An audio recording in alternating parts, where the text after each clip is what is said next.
Welcome to the Development Bank of Jamaica's Intellectual Property Webinar Series, hosted in collaboration with the Jamaica Intellectual Property Office.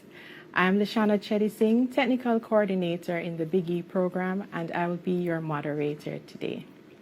The Development Bank of Jamaica in 2022 launched its Patent Grant Fund, and to date we have supported over 7 innovators with grant funding up to $4 million each.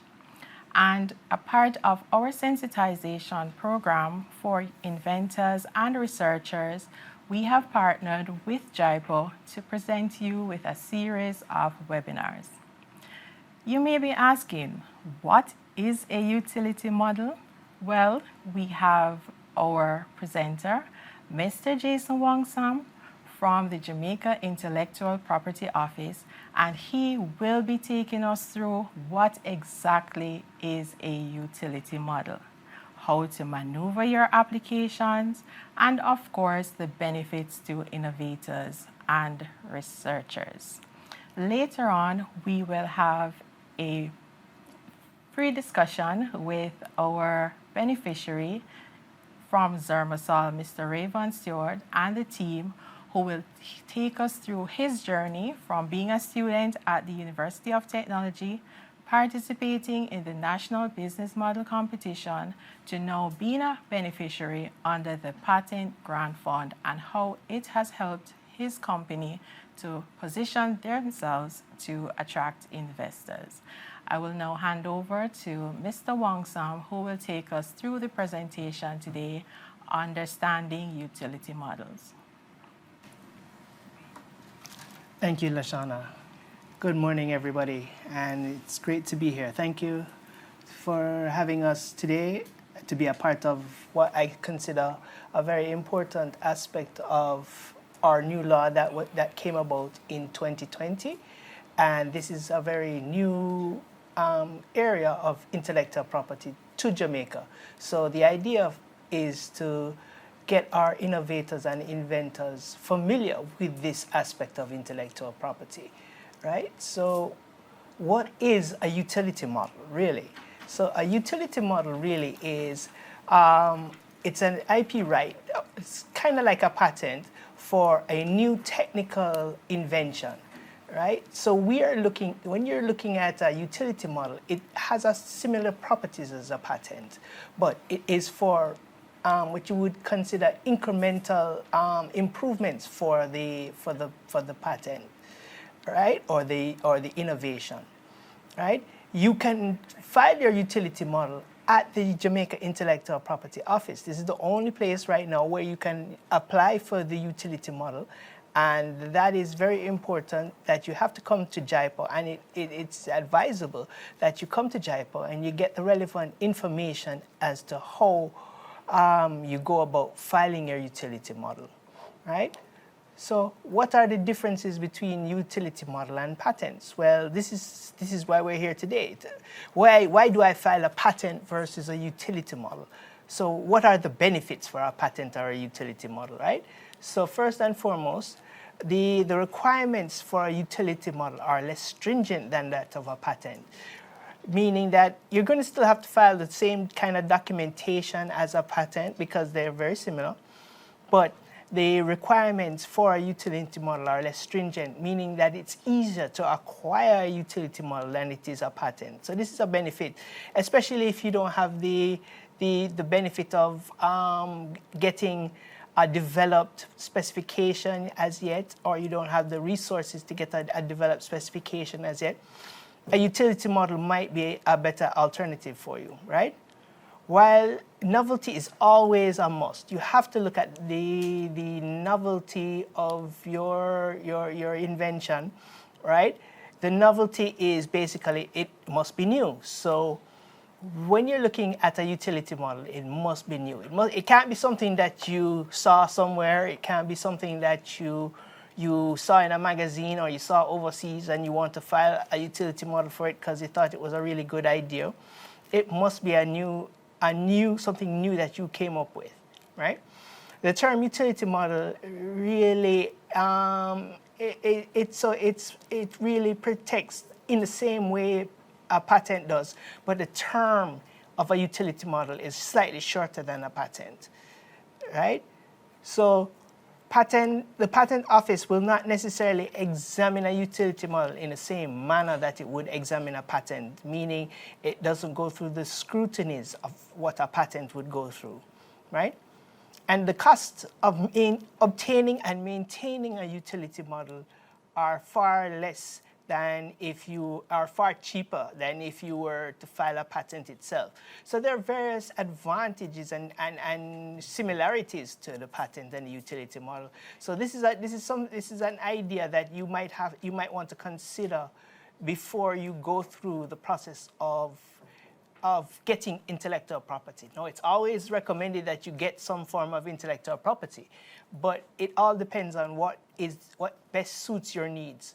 So today, we're going to be looking at what are the conditions for a utility model. Now, this is where we're going to get a little legal, and Section 78(1) of the law says the utility model, right, is something that is new and must have industrial application, right? So that means it must be new, it must never been seen before, but it must be applicable to some sort of industry. So you have to really look at a utility model being used in some sort of industry. And one thing is that, and Section 79 speaks to the length of time for a utility model, which is 10 years. So you have 10 years from the time you file at JIPO to utilize this utility model without any fear of somebody coming and infringing on the model. And it gives you some time to maneuver the utility model without any fear of, because most people that come into the JIPO office are afraid that somebody's going to steal their idea, somebody's going to use their idea without their authority. So, and maybe they don't have the resources to get a patent. Maybe they haven't come to the DBJ yet. So those are the things that you have to look at. You might want to get a utility model if you don't have those resources. So a utility model are a patent-like form of protection. And this is very important. So it's kind of similar to a patent. It's a patent-like form of protection for minor or incremental innovations. So what you're looking at is an improvement, a minor improvement, or an incremental improvement to something. And this is very important because over my experience, what I've seen come into the office, it's not necessarily patents themselves, but it was for minor improvements for things that have been out there. And what we have to understand is that because we didn't have a law like this at the time, people were filing patents for these things, and they weren't necessarily successful because they really didn't meet the criteria for a patent, or they might, so you have to look at this piece of legislation actually helps the Jamaican people. I think it's very helpful because a lot of our things might be incremental improvements. So we have to look at it from that perspective. Utility models usually are applied to things, the functionality, but they're applied to many kinds of industries. Mainly the toy industry, so I don't know if anybody had now I'm really dating myself. In those days, I had those robots that transformed. Those might have been considered utility models. If you had a watch per se, like now we have these smart watches with earphones and those things, those might have been considered utility models. Any kind of machinery that has a change in it might be considered a utility model. It might not qualify for a full-blown patent, but it might be definitely considered a utility model. So what we're looking at now is how can I acquire a utility model? So as I said before, you have to acquire a utility model to come into the Jamaica Intellectual Property Office to make your application for a utility model. What you're seeing on the screen is an actual utility form number 10, which is the form that is required for you to file a utility model under the law, under the Patents and Designs Act of 2020, right? So on this form, what you'll be doing is you'll be filling out the name of your invention. Okay, my clicker has stopped clicking. Okay, right? The title of the invention. So basically on the form, you're going to tell us what the title of your invention is. My invention is a watch that takes your blood sugar or your blood pressure. We've had devices that included those things over years, but now you've actually merged it into a watch. So that's an incremental improvement that you could say, and you have it. So you're going to lay out the title, you're going to lay out the inventors or the inventor, right? So you're going to say who are the inventors, their addresses, so that we can know who the inventors are. If you're acting with an agent, you're going to tell us who that agent is. So these things are very similar to the patent, right? You're going to give us if you have any priority information out there, if you've made a filing in another jurisdiction. So you're going to give us that information. And you're going to have continued sheets. Now, continued sheets involve something very important in the process, which is the specification document. So similar to a patent, you have to file a specification for this particular intellectual property. And this specification is basically a document that sets out what is this thing, right? It sets out basically the title again. Oh, I'm pressing the wrong button. That's what's happening. The title, right? And the title, an abstract, which is a brief overview of the invention, right? The technical field to which the utility model belongs, and this contains a specific area of what you're seeking patent. So I'm seeking patent for something in the realm of a wristwatch that that checks your blood pressure or your blood sugar, right? Which would be useful. The background that led you to this invention, I'm a diabetic and I need to know my blood sugar all the time. So therefore, I created this watch. You would give such information, right? So you would disclosure of the detailed description of the invention. So you're going to tell us in full detail and description what this thing is, right? And of course, you must have claims. And the claims are the scope of the protection. Now, so one of the things that I want to highlight to your audience is that the specification really is a written, the specification is I think I went too far, sorry. The specification is a written document of the invention, all right, and the claims of the invention. That's what a specification really is. It just gives you full detail, and the reason for the specification, is if you have to go to court and defend your patent or your utility model, you need to have documentation for that defense of that utility model. You need to tell the court or tell whoever is adjudicating your thing that why do you think that somebody's infringing? Because their wristwatch also tells blood sugar. You have to be very detailed through this method, right? So that is the purpose of why your specification is really necessary. Your specification is really necessary for you to be showing us what your thing does and how it will be used, right? So we're looking at the makeup of a specification right now. So the makeup of your specification, basically, you have several technical areas of your specification. Now, this is the hardest part for the inventors when they come into the office. How do I draft a specification? So I thought it'd be necessary for us to go over what are the insights into a specification. So your specification basically starts with your title, as we alluded to earlier on, and then it goes on to the technical field. Now, the technical field basically describes what area your patent is about, right? The background art says that if there are any things in the field that are before you, you need to mention what that background art is, or what anything in the area that was there prior to you, and what you've improved on, or what improvements you've made to this thing. And then you have your full disclosure of your invention.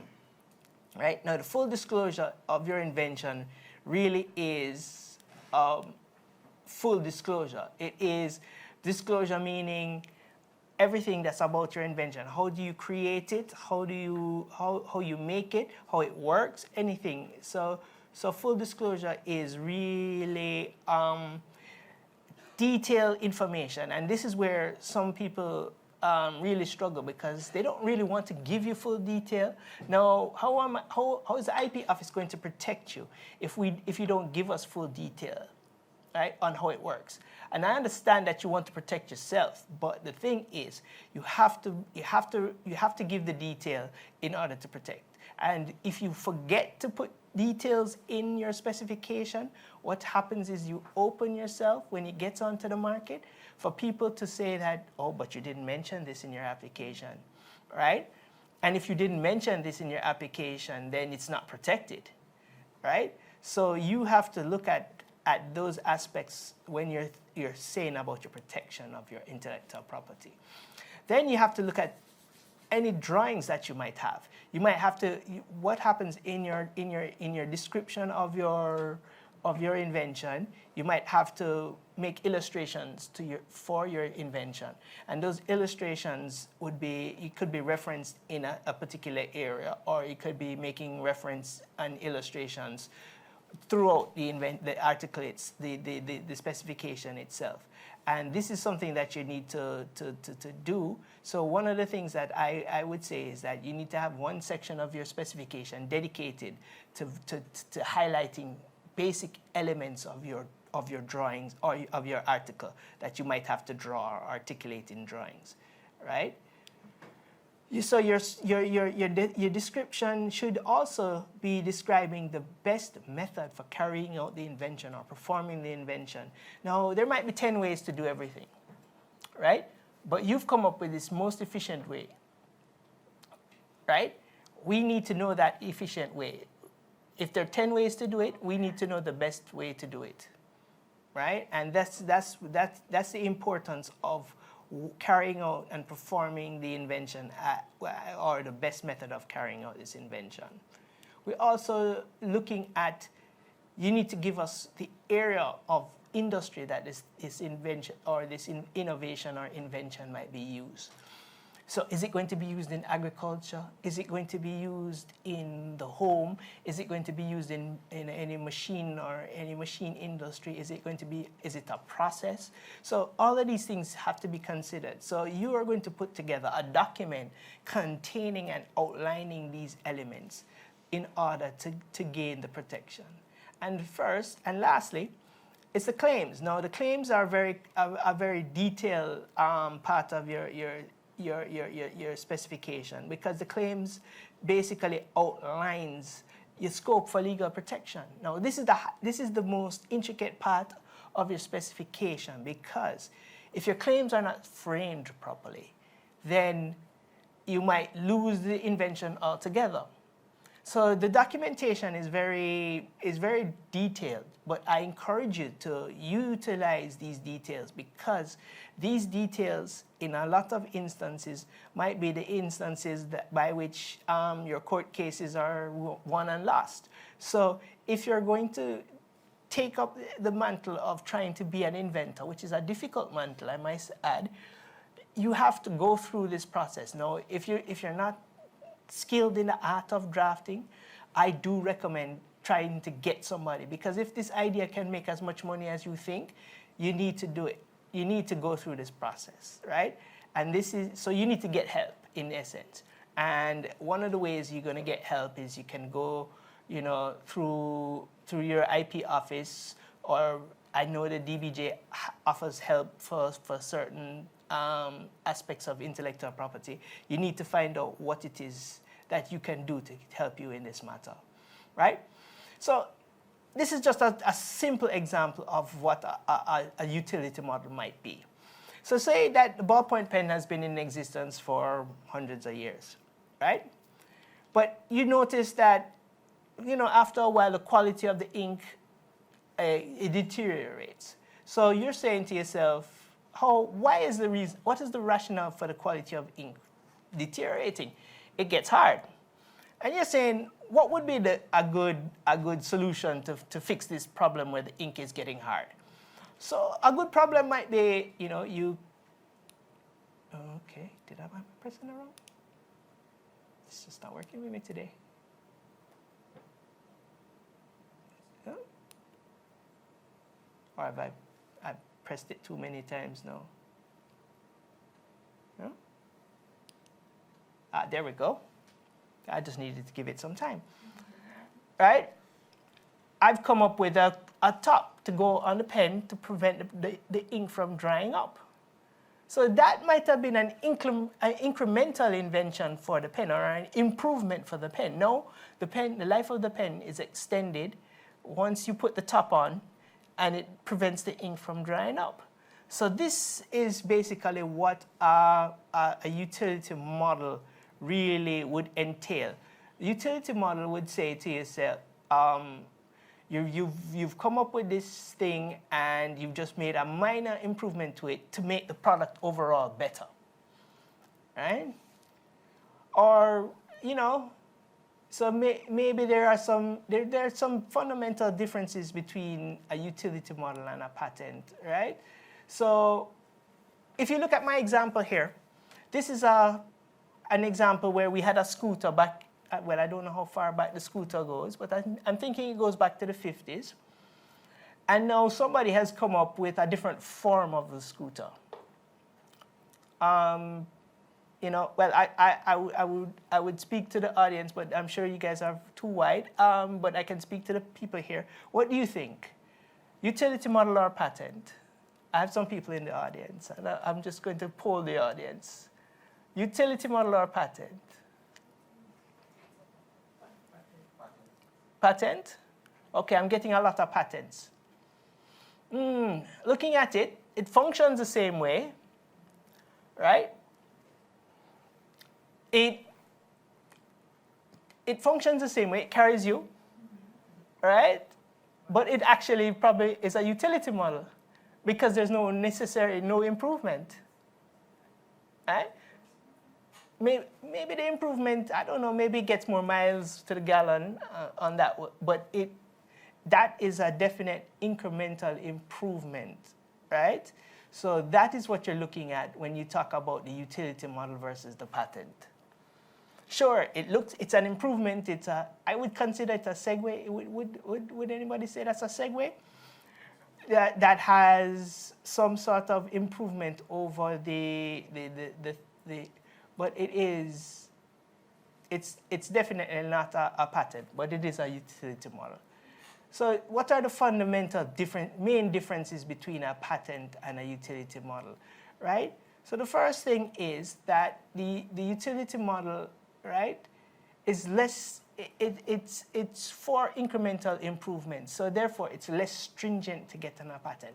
Can you imagine trying to prove this example as a patent? You'd have to show me where is the inventive step. The fact that I'm still using two wheels.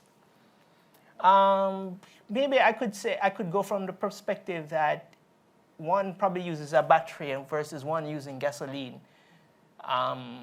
Maybe that could be considered an improvement. But the idea would be very difficult for you to prove that you have an incremental improvement over what existed. So that is the fundamental, that decision would have to be made prior to you filing an application, right? That's one of the things that you're going to have to decide if you're going to, before you file an application, right? So also, the other than the time frames being different, the documentation is the same, everything else is the same, but you do not have to prove the inventive step. That's what I really want to say. What you have to do is you just have to come up with the fundamental differences that are out there, right? And then you have to, one of the other fundamental differences is of the utility model and the patent is the cost. Now, the cost is, I would say, the most advantageous aspect of the utility model, because the cost, okay, so when you're filing a patent, other than the application cost, the utility model doesn't have an examination fee, so you don't have to go through the fact that you have to file examination fees. You don't have to do any of those things, right? So the processing is quicker, right?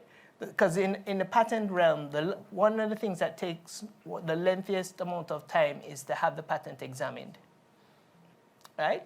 So you don't have that process. So the utility model can actually go through to grant a lot faster than your average patent, and that happens in every jurisdiction, right?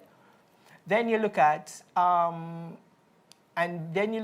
maintenance fees. So you're looking at maintenance fees of a patent. Every year you have to pay an annuity to maintain that patent, and the rationale behind maintaining that patent is that the system wants to know that you're using the patent. You're not just sitting on the technology and not using it just to sit on the technology to say that I have a patent, but you're actually using and implementing that patent. So the encouragement for paying annuities is that you're utilizing the patent and you're commercializing the patent, right? So so the utility model, in the same way like the patent, it gives you the exclusive rights over the invention for the time that you have the protection. And that's what you want. That's what every inventor wants, the time to commercialize and fully exploit their invention, right? It might not be 20 years like the patent, but 10 years I think is a good, if your thing is an incremental improvement, 10 years might be good, sufficient to commercialize it, because technology is so changing nowadays, right? So you have to look at that and you have to consider those things, right? So also you want to consider the fact that the utility model has the benefits of just giving you the exclusive rights, right, for the thing. So technology has failed me, but anyway, not the screen this time, right? But so it does not have that examination of the utility model. So those are the things we're looking at, right? Now, one of the things that we're also looking at is that we have, the utility model is territorial, just like a patent. You have to seek protection in whatever territory that you're going to get that utility model. And that is something that you have to also anticipate, is that you're going to have to apply for that utility model in whatever jurisdiction that you're going to seek protection, which might be a situation where the utility model might not be offered in that jurisdiction, and that's what you have to consider. Right?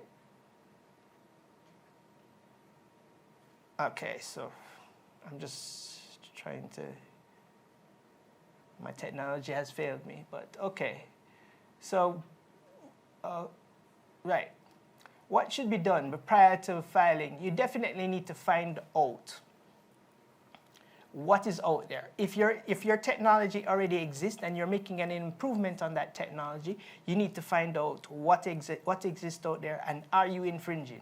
So it's good to do your due diligence, and it's good to know what is out there, because one of the things is if you've gone through the process and filed a utility model for something that already exists, you're not going to get it. It's always a first to file situation, and the first person to file is always the person that's going to get the utility model, right?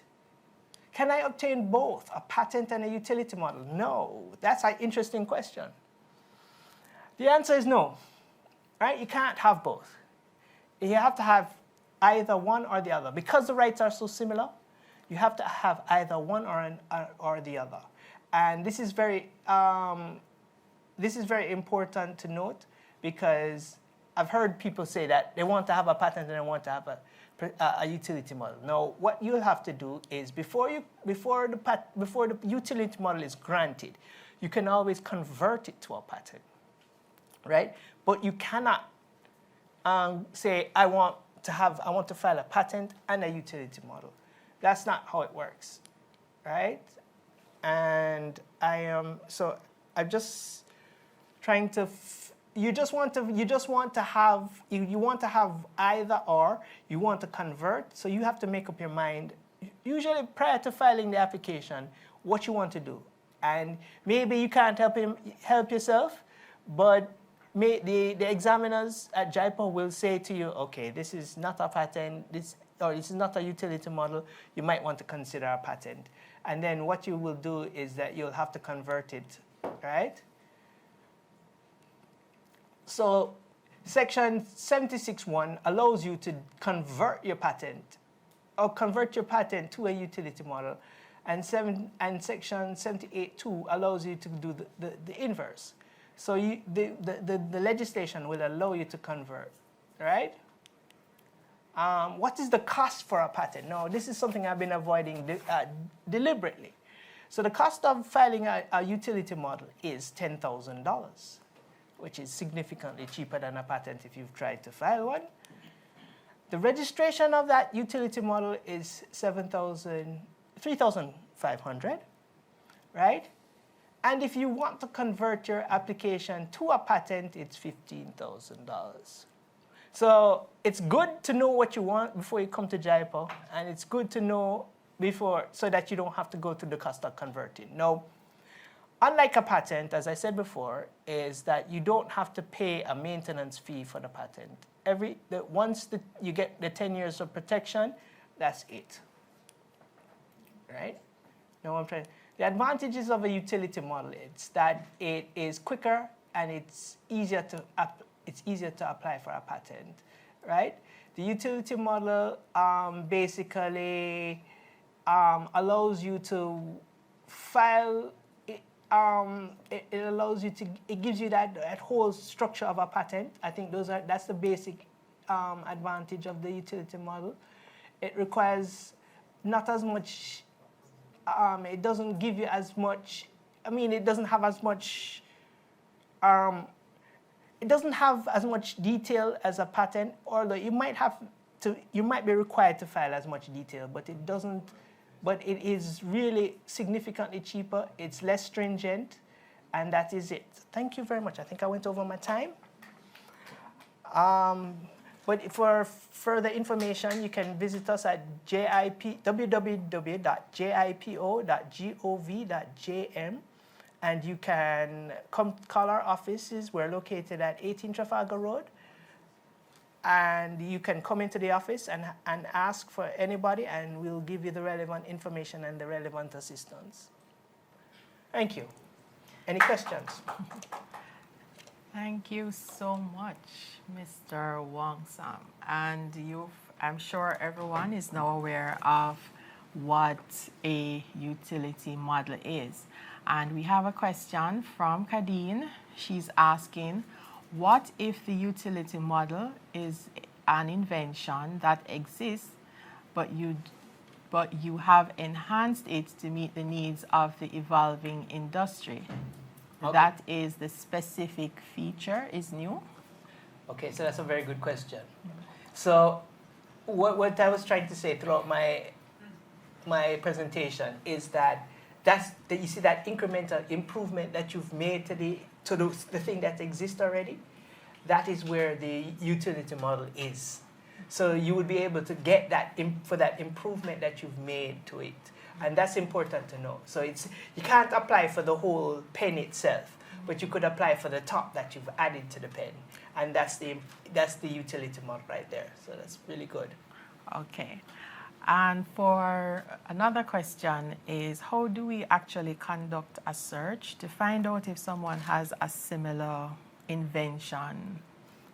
Okay, so right now you could do the searches at at the IP office, we will search our database of inventions for you, or you can come into the office and do the search for yourself if you like. We're not online yet, but we're moving towards getting online, and we will be online in a short process. So that is, but then I also recommend that you can do your searches on Google Patents, or ESPASnet, which is the European Patent Office, or WIPO, which is Patent Scope, which will give you information of what is out there, and then you can come into JIPO and see what is in Jamaica. So that would be the best option for you to check both what is out there and what is in Jamaica. Okay, thank you so much, Mr. Wang Sam. And I'm sure our viewers will have more questions throughout the presentation, and we will answer them in the chat. We will now have a brief conversation with Mr. Rayvon Stewart and the team from Zermosol about their journey as a beneficiary under the Patent Grant Fund here at DBJ.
Rayvon Stewart, and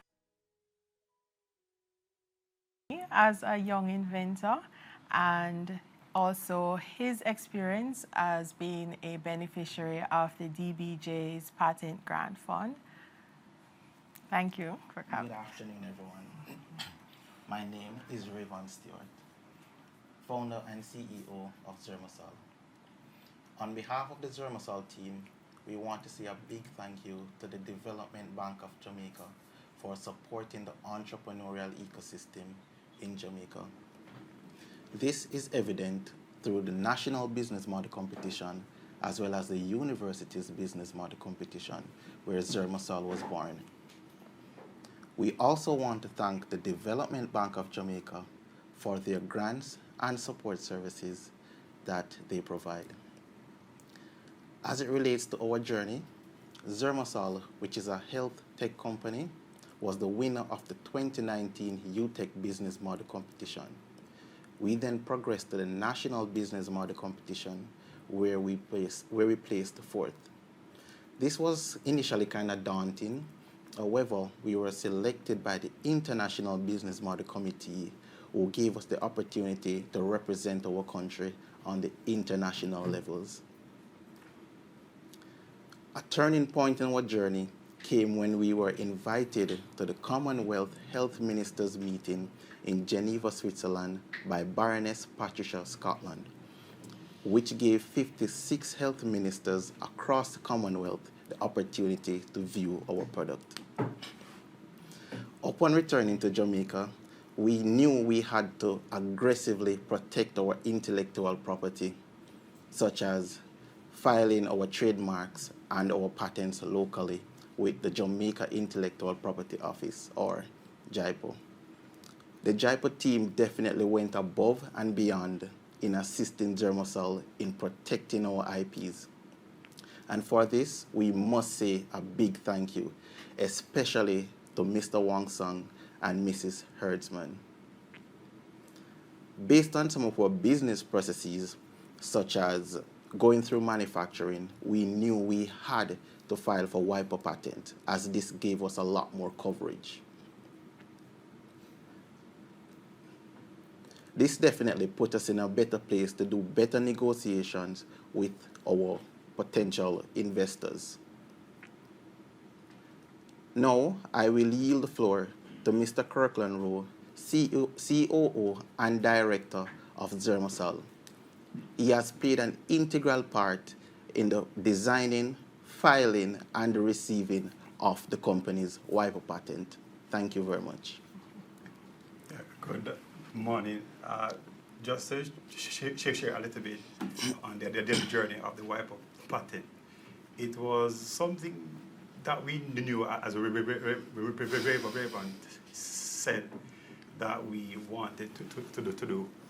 And as part of the journey, we were fortunate and grateful for the grant we received from the DBJ, which allowed us to be able to apply for the WIPO patent.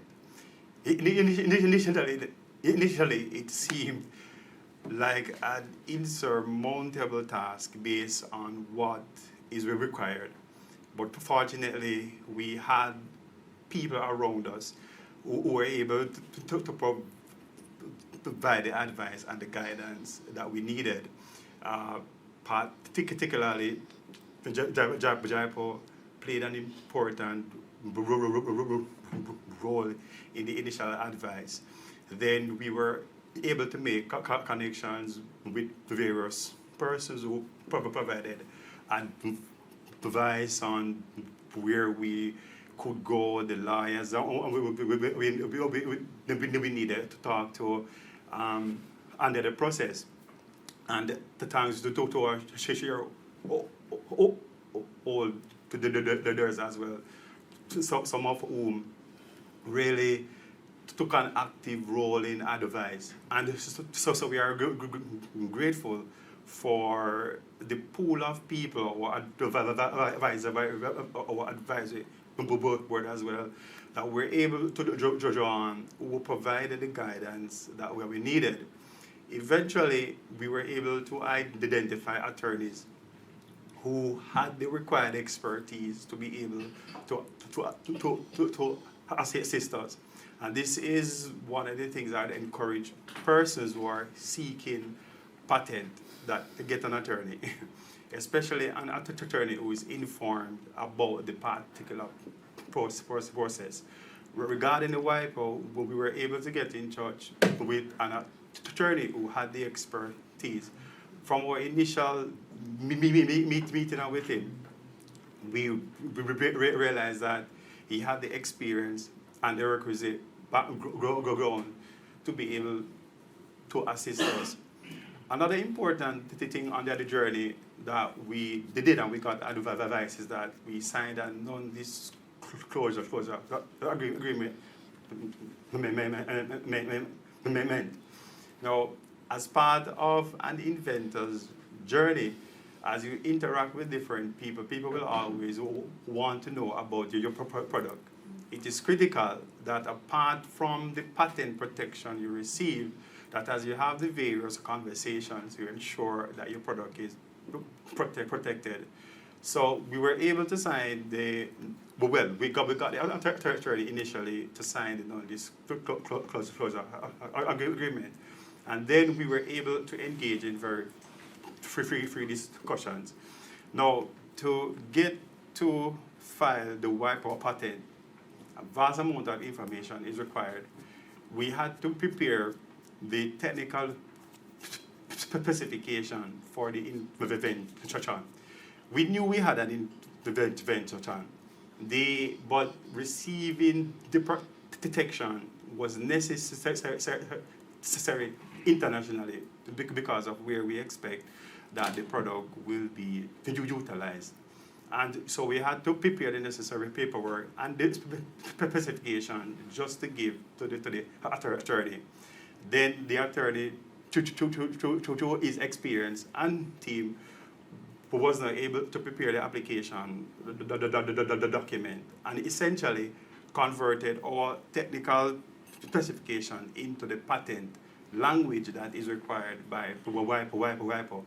And going through that process, I required team meetings, with the attorney, reading the documents over and over, back and forth, making sure that the idea and the concepts are clearly expressed.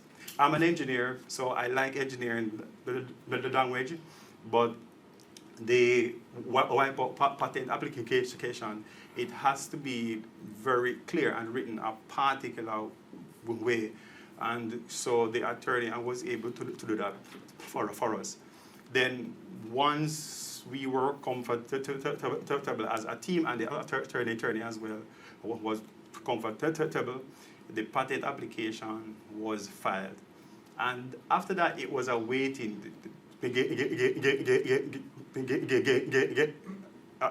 it was a waiting game that we waited for approximately 7 months. But while we were waiting, many other things were happening in the background in terms of the development of our product. Eventually, one morning, we got an email. And when I read the email, I wasn't too sure what the email was saying, except that there were some technical things that we needed to pay attention to. As an engineer, I'm reading it that way. I spoke to another colleague about the document, who in fact was part of the team pushing the WIPO patent process, and that's the novelette cook. And we spoke, and we were wondering if we understood what this was saying, because in essence, it was a little unbelievable that what the email was in fact saying is that we had gotten the WIPO patent. And it was after we spoke with the attorney and the back and forth and support that we realized the significance of what actually took place, that we actually received the patent protection for all the claims that we had applied for. And it's a testament to the team effort. It is a testament as well to the guidance that we received from the attorney. And so we are grateful for all the different players who assisted us. We are grateful for the technical support that we have received for our partners in the development of the other product. And certainly I'm also grateful to Raven as well for the initiative for taking this part with regards to Zermosal. Raven. Thank you, Mr. Rowe. Now, in closing, I want to say a big thank you to our CFO and board member, Mrs. Novelette Cook, who has been fighting for Zermosal from day one. I also could not close without saying thank you to the other team members, Mrs. Keisha Harvey, Andre Craig, and Kevoy Smith. And last, but by no means least, I want to say a big thank you to all of our shareholders and the advisory board. Thank you all. Thank you so much, Raven, and Mr. Rowe for your very inspiring story. And I do trust that persons who are out there, whether you're an inventor or a researcher, you would have heard from Mr. Wong Sam exactly how you can go about navigating your application process through JIPO in terms of doing your search, drafting your specification, completing the forms, and the team at JIPO is willing and able to support you. We here at the Development Bank of Jamaica have our patent grant fund opened. It's an open window, so you can apply at any time. We pull applications at the end of the month. They will be evaluated, and you will receive a response in 30 days whether you are supported. Just like Raven here, you could be a beneficiary of the fund of up to $4 million to support you with filing your application here in Jamaica and in any other jurisdiction, to assist you as well with securing an attorney, to assist you with your specification and any other documentation that you may need to file your patent. So on behalf of the team here at the Development Bank of Jamaica, we'd just like to thank you for joining our webinar. It's the first in our series, so we'll definitely have another session speaking to you more about intellectual property and how you can actually receive grant funding to secure your intellectual property in your innovation. Thank you so very much.